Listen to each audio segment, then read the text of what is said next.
नमस्कार दोस्तों, AB plus TV में आपका स्वागत है। मैं हूं अमित बुडानिया और आप देख रहे हैं विशेष कार्यक्रम नॉलेज कॉर्नर।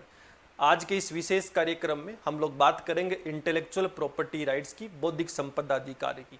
जब हम लोग बौद्धिक संपदा अधिकार की बात करेंगे तो हाल ही में चर्चा का विषय था, जिसका प्रमुख कारण था कि प्रतिवर्ष 26 अप्रैल को अंतर्राष्ट्रीय बौद्धिक दिवस के रूप में मनाया जाता है।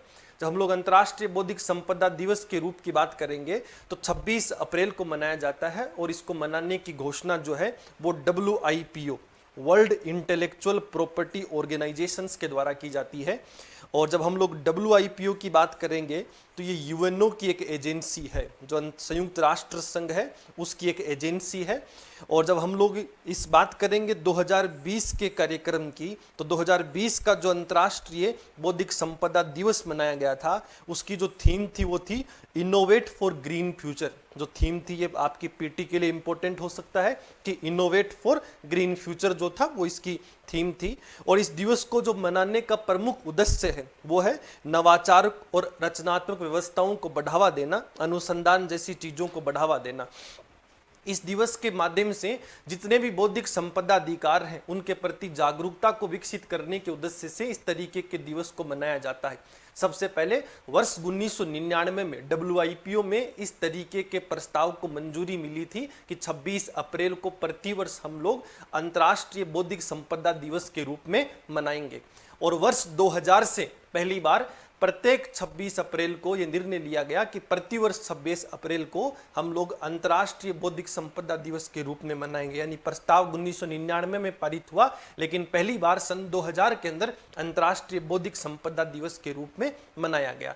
जब हम लोग 26 अप्रैल की बात करेंगे तो ये दिवस WIPO के लिए इसलिए महत्वपूर्ण है कि 26 अप्रैल 1970 को जितने भी सदस्य राष्ट्र थे उनके द्वारा जो बौद्धिक संपदा अधिकार को लेकर जो संगठन WIPO बना था उसके प्रस्ताव को एक तरीके से मंजूरी मिल गई थी, रेटिफाई हो गया था। हालांकि WIPO का गठन 1967 में हुआ, लेकिन उनका जो कन्वेंशन था वो 1970 में पारित हुआ। इसलिए इस 26 अप्रैल को प्रतिवर्ष अंतर्राष्ट्रीय बौद्धिक संपदा दिवस के रूप में मनाने का निर्णय लिया है।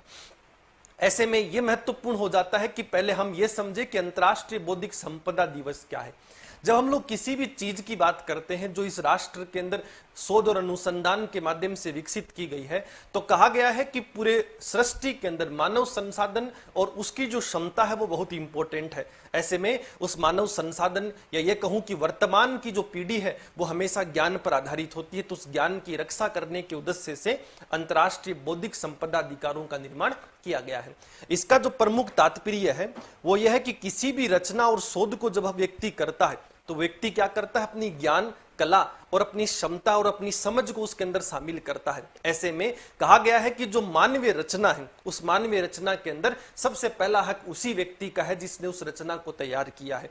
यदि मेरे द्वारा मेरी बौद्धिक संपत्ति का प्रयोग कर मैंने कोई नई चीज का शोध या अनुसंधान किया है तो उस पर पहला हक मेरा ही होना चाहिए। इस उद्देश्य से इन अधिकारों को सर्जित किया गया और ये वही अधिकार हैं जो किसी मनुष्य को उसके द्वारा कोई रचना, कोई साहित्य, कोई भी शोध अनुसंधान जो उसके द्वारा किया गया है, अपने दिमाग के माध्यम से विकसित किया गया है, तो उस पर उसका पहला अधिकार जमाने के लिए, उसको सुनिश्चित करने के उद्देश्य से ये बौद्धिक संपदा अधिकार दिए गए हैं। इसमें हम लोग प्रमुख रूप से साहित्य की रचना, शोध, आविष्कार जैसी चीजों को शामिल करते हैं। ऐसा माना जाता है कि ये सब इंसान की मेहनत की रचनाएं हैं और उसकी मेहनत पर पहला हक उसी व्यक्ति का होना चाहिए जिसने इस तरीके की रचना को सुनिश्चित किया है। ये जो बौद्धिक संपदा अधिकार हैं ये एक निश्चित समय अवधि के लिए किसी इंसान को दिए जाते हैं और एक निश्चित भौगोलिक क्षेत्र के लिए दिए जाते हैं।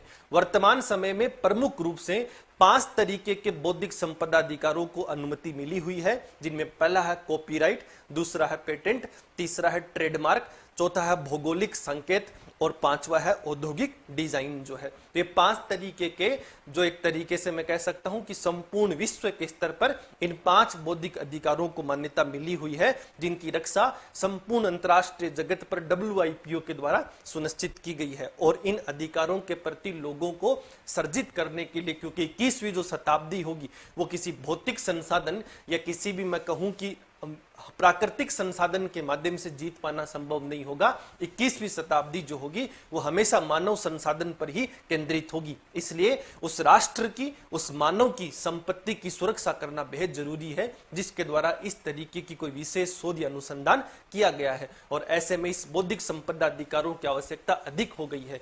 इस चीज को सुनिश्चित करने के लिए यूएनओ की एजेंसी है, world intellectual property rights organisation की जो है WIPO, जिसको हम लोग बेसिकली कहते हैं। और इस संगठन का जो प्रमुख उद्देश्य है वो यह है कि पूरी दुनिया के अंदर बौद्धिक संपदा अधिकार के प्रति लोगों को जागरूक करना, लोगों के नवाचार और उसकी रचना की सुरक्षा करना, और इस मापदंडों के लिए इस संस्था की स्थापना की गई है।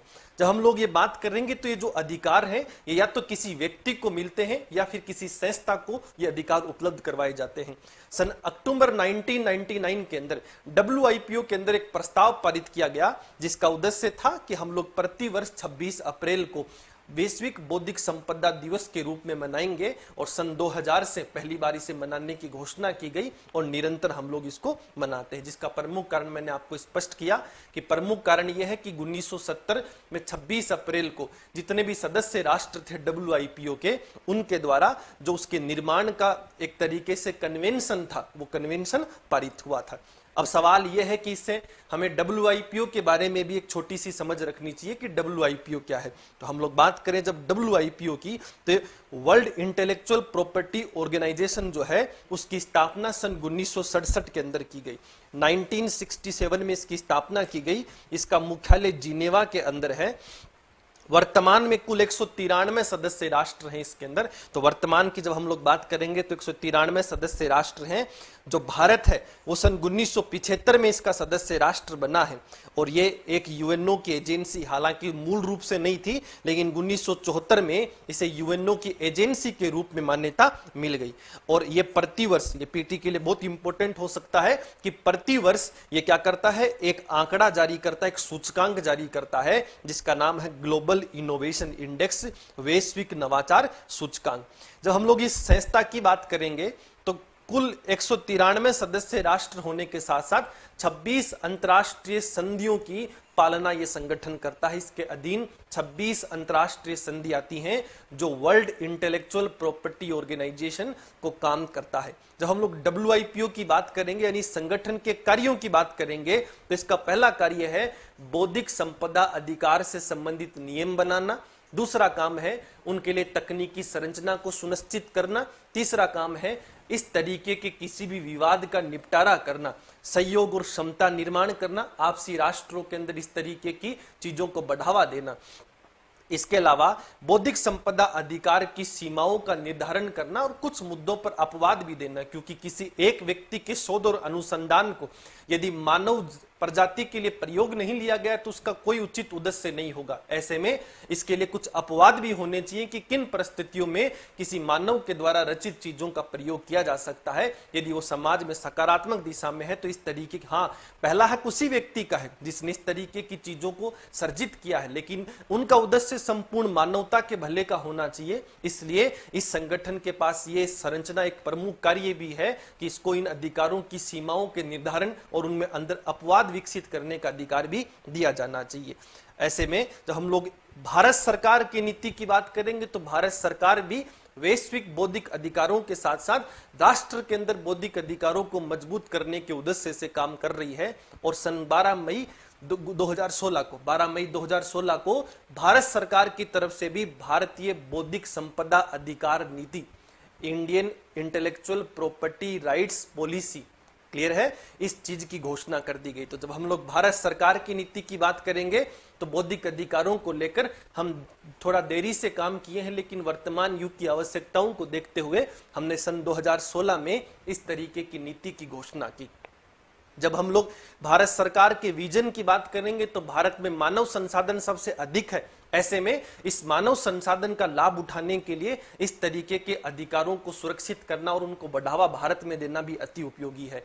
जब इस नीति के विजन की बात करेंगे तो ये विज्ञान, प्रौद्योगिकी, कला, संस्कृति, पारंपरिक ज्ञान और जैव विविधता को प्रोत्साहित करने का उद्देश्य रखती है। इसके साथ साथ भारत में माना गया है कि ज्ञान जो है वही वास्तव में विकास का मुख्य आधार है और इस नीति के तहत ये सुनिश्चित किया गया है कि जो प्रमुख उद्देश्य है वो नवाचार और रचना को बढ़ावा देना। 7 लक्ष्य निर्धारित किए गए हैं इस नीति के तहत। जब हम लोग पहले लक्ष्य की बात करेंगे तो उसको कहा गया है कि पहुंच और प्रोत्साहन की नीति, यानी हमें इसको एक्सेस करना है, हमें यह सुनिश्चित करना है कि बौद्धिक संपदा अधिकार तक हर उस संस्था की, हर उस व्यक्ति की जिसने किसी भी तरीके से कोई भी नवाचार या रचनात्मक योगदान दिया है अपनी बौद्धिक क्षमता से, तो उस तक इन अधिकारों की पहुंच होनी चाहिए। उसके अंदर इस तरीके की जिज्ञासा, जागरूकता होनी चाहिए कि वो अपनी रचना को, अपनी कला को या अपनी नवाचार को सुनिश्चित करने में सक्षम हो जाए। दूसरा यह है कि इन अधिकारों को सर्जित करना, ऐसा नहीं हो कि जैसा इस देश के अंदर उपभोक्ता अधिकार है और आज वर्तमान युग में भी उनका उपयोग नहीं लिया जा रहा है या लोगों को समझ नहीं है। ऐसे में जरूरी है कि अधिकार केवल कागजों तक सीमित नहीं रहे, इन अधिकारों को व्यवहारिकता में भी सर्जित करने की आवश्यकता है। तीसरा उद्देश्य रखा गया है कि एक मजबूत वैधानिक और विधायी ढांचा तैयार किया जाना चाहिए। एक पूरा लीगल प्रोसेस और प्रोस्पेक्टस हमें तैयार करना है जिसके माध्यम से हम ये सुनिश्चित कर सकें कि जो व्यक्ति इन अधिकारों को सुरक्षा करना चाहता है या इनका प्रयोग करना चाहता है उसको हमेशा प्रोत्साहन मिले, उसको एक सही तरीके से न्याय मिले। बेहतर प्रशासन और प्रबंधन को सुनिश्चित करने की नीति रखी गई है।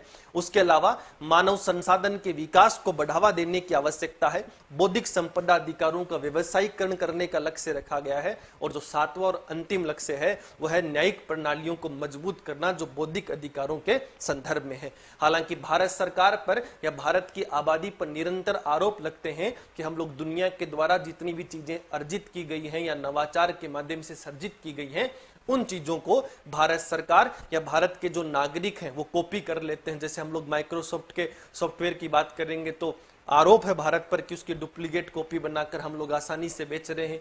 AK-47 हथियार, AK-56 हथियार की बात करेंगे तो ये बिहार, उत्तर प्रदेश के इलाकों में आसानी से बनाकर बेची जा रही है। इस तरीके के बहुत से मुद्दे हैं। जैसे एप्पल और सैमसंग के बीच में प्रमुख विवाद उठा, माइक्रोसॉफ्ट को लेकर निरंतर विवाद उठते रहते हैं क्योंकि इस वर्तमान प्रौद्योगिकी के युग में केवल ये नहीं कह सकते हैं कि किसी भौतिक संसाधन या ये कह दें कि हम लोग किसी प्राकृतिक संसाधन की वजह से चीजें प्राप्त हो रही तो संभव नहीं है। ये केवल मानव संसाधन से और पहली बार उसने किसने सर्जित किया था उस आदमी का हक होना बहुत जरूरी है। इसलिए कॉपीराइट जैसी चीजों को सुनिश्चित करना भारत पर निरंतर आरोप है। इसलिए भारत जैसे राष्ट्र को वर्तमान आधुनिक युग में प्रतिस्पर्धा करने के लिए यह बेहद जरूरी है कि इन बौद्धिक अधिकारों की सुरक्षा सुनिश्चित करे, क्योंकि हमें भी एक भारी मानव संसाधन की जो पूंजी हमारे पास है उससे मुकाबला दुनिया का करना है। और यदि ये कॉपी का सिस्टम रहेगा या इस तरीके के अधिकारों की सुरक्षा नहीं होगी तो भारत में भविष्य में भारत के लिए भी खतरा हो सकता है। इसलिए 2016 में भारत सरकार ने पहली बार बौद्धिक अधिकारों को लेकर एक राष्ट्रीय नीति बनाई जिसमें 7 लक्ष्य रखे, जिसका विजन था नवाचार और रचना को बढ़ावा देना, लोगों के जैव विविधता, पारंपरिक ज्ञान, कला, संस्कृति, साहित्य, रचना, इन सब को बढ़ावा देना। क्लियर है? तो इस तरीके के ये एक महत्वपूर्ण टॉपिक था जो हमारे एग्जाम के लिए प्री पर्सपेक्टिव इंपोर्टेंट हो सकता है। और आप इस विश्लेषण के बाद में प्री का क्वेश्चन स्क्रीन पर देख रहे होंगे। और जब हम लोग क्वेश्चन की बात करेंगे तो कहता है कि बौद्धिक संपदा अधिकार के संदर्भ में कौन सा कथन सत्य है। पहला कथन है WIPO इसके लिए प्रमुख संस्था है। दूसरा कथन है भारत पर किसी राष्ट्र का आरोप नहीं है। तीसरा है कि भारत बौद्धिक संपदा सूचकांक 2020 में 40वें स्थान पर रहा है। तो आपको अपने विवेक से उत्तर देना है। और एक मेंस का क्वेश्चन जो आपकी स्क्रीन पर आप देख रहे होंगे जो बहुत महत्वपूर्ण है कि बौद्धिक संपदा अधिकार मानव पूंजी के लिए, यहाँ गौर करने की बात है, मैं मानव संसाधन की बात नहीं कर रहा हूं, लेकिन मानव पूंजी के लिए अति उपयोगी है। चर्चा करें, यहाँ जब भी चर्चा करें की बात आती है तो हमारे पास विकल्प होते हैं अपने विचारों को लिखने के। हम इस कथन से सहमत भी हो सकते हैं और असहमत भी, पर जहां तक इस कथन की बात करेंगे तो कथन यही उम्मीद करता है आपसे कि आपको सहमत होने की आवश्यकता है। बस आपको इसके विशेष मुद्दे पर आपको 200-250 शब्दों में अपने उत्तर को लिखने की आवश्यकता है। इस तरीके के निरंतर विश्लेषण को देखने के लिए देखते रहिए AB+ TV।